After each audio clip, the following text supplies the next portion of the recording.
தமிழின் முதல் பிரம்மாண்டமான படம், ஏன் இந்தியாவின் முதல் பிரம்மாண்ட படம் என்றே சொல்லலாம். முதல் பேன் இண்டியா படம். ஒரு படத்திற்கு 4 இசையமைப்பாளர்கள் இசையமைத்த முதல் படம். அதிக செலவில் எடுக்கப்பட்ட படம். அதிக ஆண்டுகள் எடுக்கப்பட்ட படம்.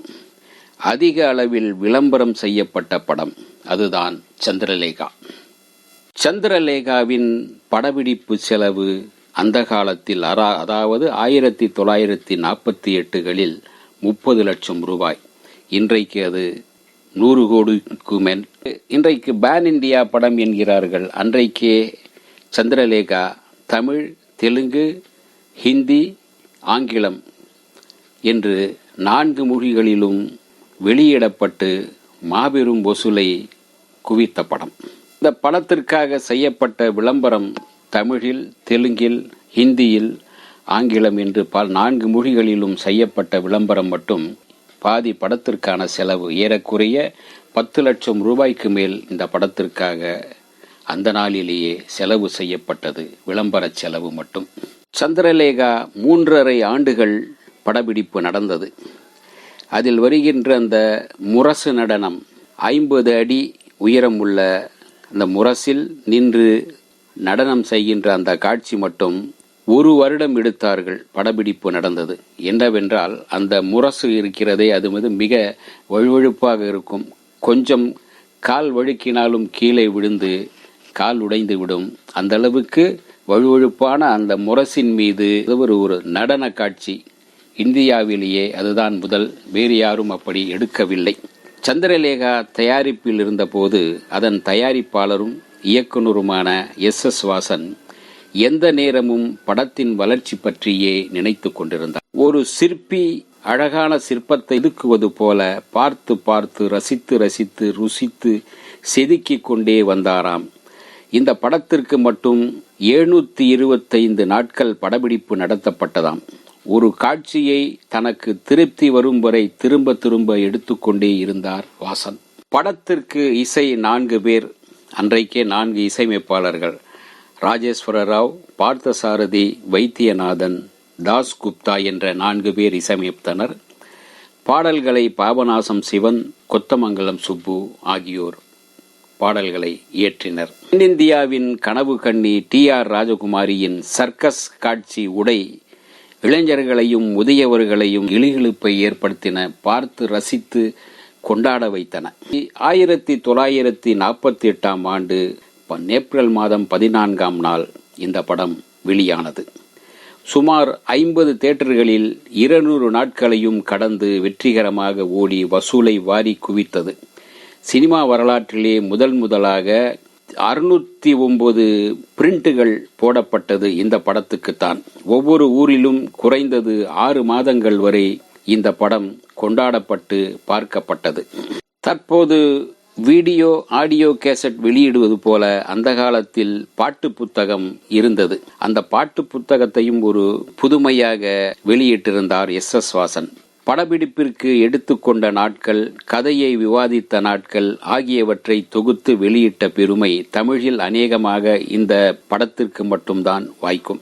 பட தயாரிப்பாளர் வாசன் தமிழில் மட்டுமல்ல ஹிந்தியிலும் தானே வெளியீட்டை மேற்கொண்டார். இது தமிழ் பட உலகிற்கு எல்லாம் ஒரு பெருமையை சேர்த்தது.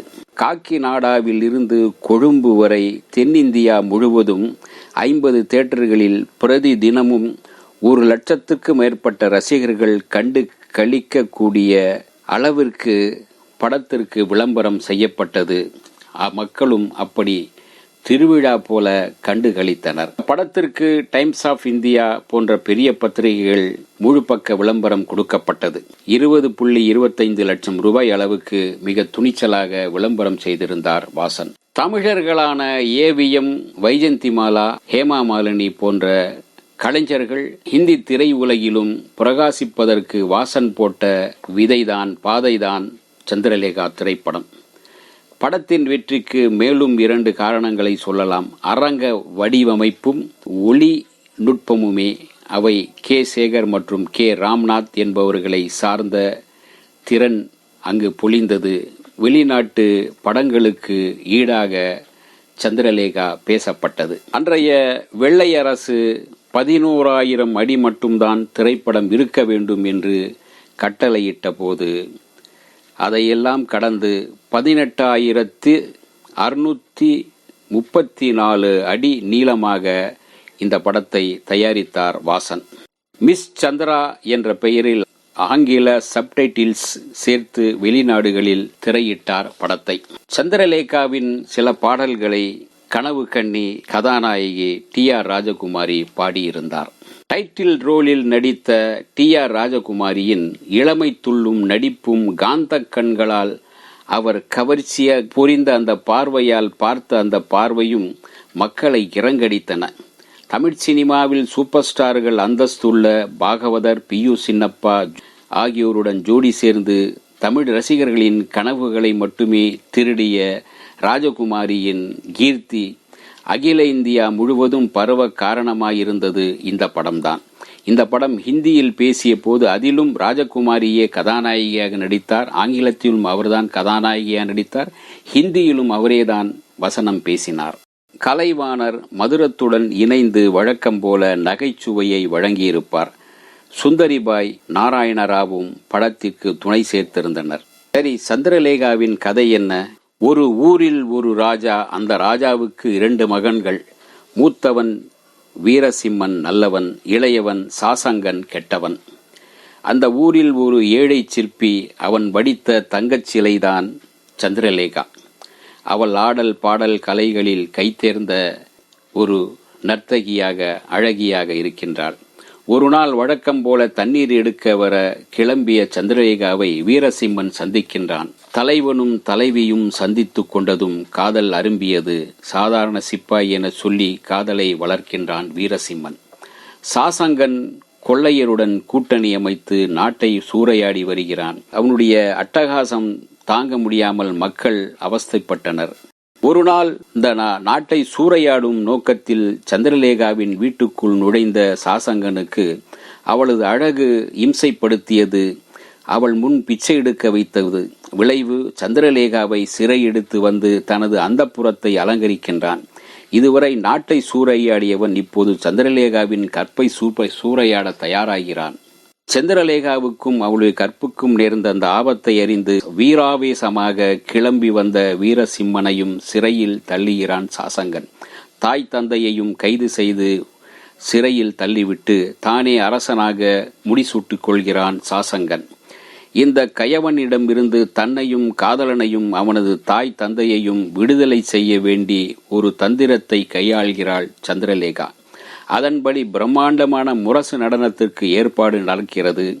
நடனத்தின் முடிவில் அந்த முரசுக்குள் இருந்த வீரர்கள் வெளிப்பட்டு சாசங்கனுடன் பயங்கரமாக சண்டையிடுகிறார்கள். போரில் வெற்றி பெற்ற வீரசிம்மன் தாய் தந்தையை காப்பாற்றி அவர்களின் ஆசீர்வாதத்தோடு சந்திரலேகாவை கரம் பிடிக்கின்றான். இதுதான் சந்திரலேகாவின் கதை. வீரசிம்மனாக M.K. ராதா, சாசங்கனாக ரஞ்சனும் நடித்திருந்தனர். சந்திரலேகாவாக டி.ஆர். ராஜகுமாரி கனவு கண்ணி அவர் பிரகாசித்தார். இந்த வீடியோ உங்களுக்கு பிடிச்சிருந்தா லைக் பண்ணுங்க, ஷேர் பண்ணுங்க, கமெண்ட் பண்ணுங்க, சப்ஸ்கிரைப் பண்ணுங்க, மறக்காம பெல் ஐகானை கிளிக் பண்ணுங்க.